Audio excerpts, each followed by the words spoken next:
This is Brennan Decima, owner of Decima Wealth Consulting. If you've watched our last two videos, we've discussed retirement framework, which was growth, guarantees, and liquidity.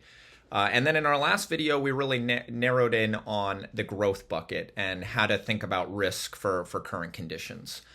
Today, we're going to talk a little bit about the guarantee bucket and what role that plays. So guarantees can mean a number of things to people. So the most common is guaranteeing a stream of income.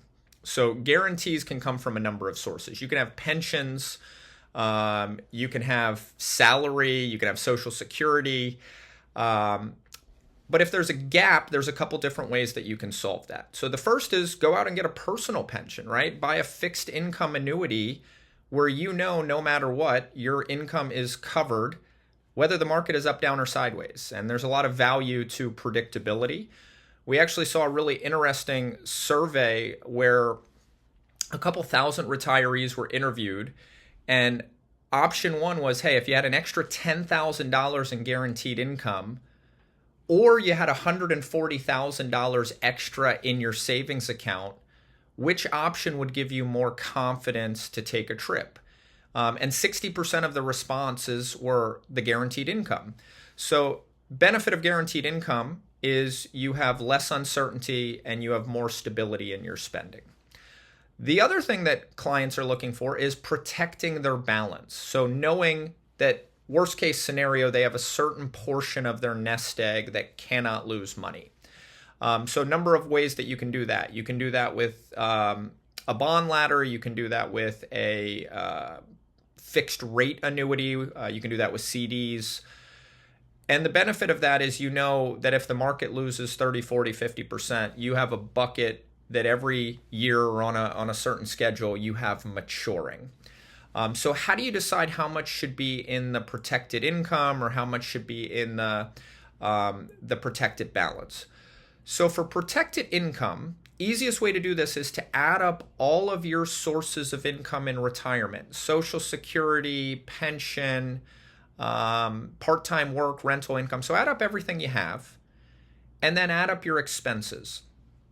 And then once you know what your gap is, you can then compare and contrast. So we can determine how much you need if you were to use CD interest, how much you would need if you use bond interest, and how much you would need if you did a personal pension or an annuity. And then you can decide, hey, which of those options gives me the most flexibility and comfort to know that my fixed expenses are not dependent on the market. For the protected balance bucket, I really look at catastrophes and how long did it take the economy to recover from them. So our last two major dips, we had one this year, right? So major spike down 20%. It took a month to recover, right? Very short. 2020, very scary for a lot of my clients, but recovered in a couple months. But prior to that, 2008 from peak to recovery was, 5 years? If you look at the tech bubble burst, there was 3 straight years of negative markets. So for a lot of my clients, having their income laddered where they know, hey, if I need 100,000 from my portfolio, I've got 100,000 maturing for each of the next 3, 4, 5 years. That can add a lot of peace of mind where they know if times are good, great, we take profits from that growth bucket. But if times are bad, we're not creating quicksand and we have our protection bucket we can lean on. If this is helpful, hit subscribe. If you would like to explore how we customize this in a tax-friendly way for our clients' portfolios, please comment or email me at brennan@decimawealth.com.